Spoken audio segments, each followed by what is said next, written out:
parole aux associations.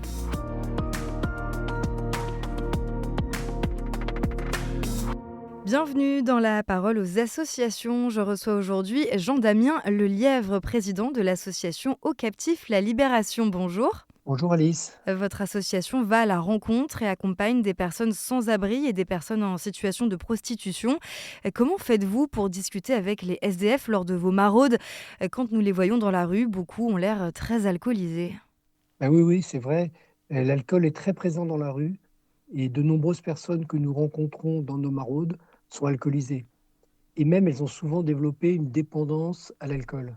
Certaines nous disent que pour tenir dans la rue, tu es obligé de boire. Ils disent que cela les aide à résister au froid, à la faim, à l'isolement et à la violence.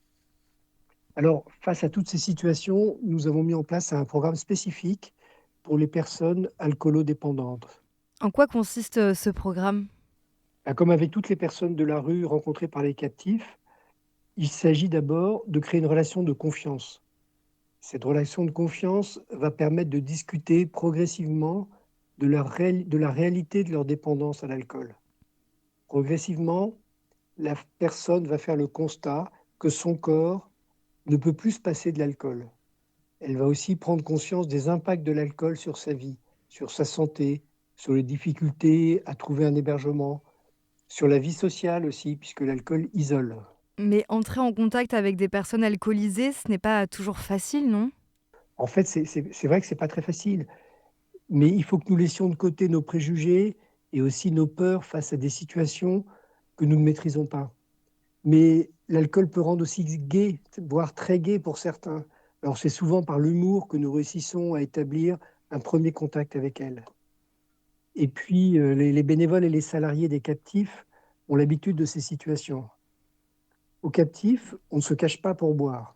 Dans nos permanences d'accueil, dans nos centres d'hébergement ou lors des séjours, la consommation d'alcool peut être autorisée.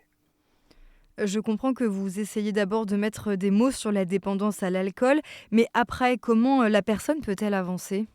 En fait, grâce à la relation de confiance qu'on a établie avec elle, qui est une relation sans jugement ni injonction péremptoire, la personne va un jour oser exprimer un désir de sortir de sa dépendance à l'alcool. Ce désir peut se traduire concrètement par une limitation de la consommation. Par exemple, lors d'un séjour, on peut établir une sorte de contrat avec elle.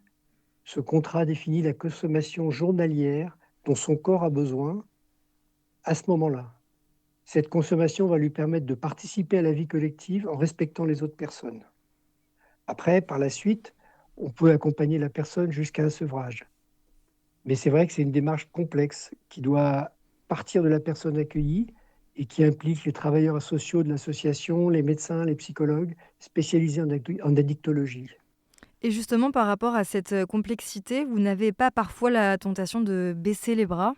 Oui, pour ne pas baisser les bras, notre premier objectif, il doit être très modeste. Il s'agit d'abord d'aider les personnes à mieux vivre avec leur dépendance et à rompre leur isolement. Puis ensuite, il faut toujours espérer que leur situation peut évoluer. C'est vrai qu'ils sont captifs de l'alcool, mais c'est vrai que nous croyons qu'une libération est toujours possible. Merci beaucoup pour ce partage et à très vite pour une nouvelle chronique sur KTO Radio. Merci beaucoup. La parole aux associations.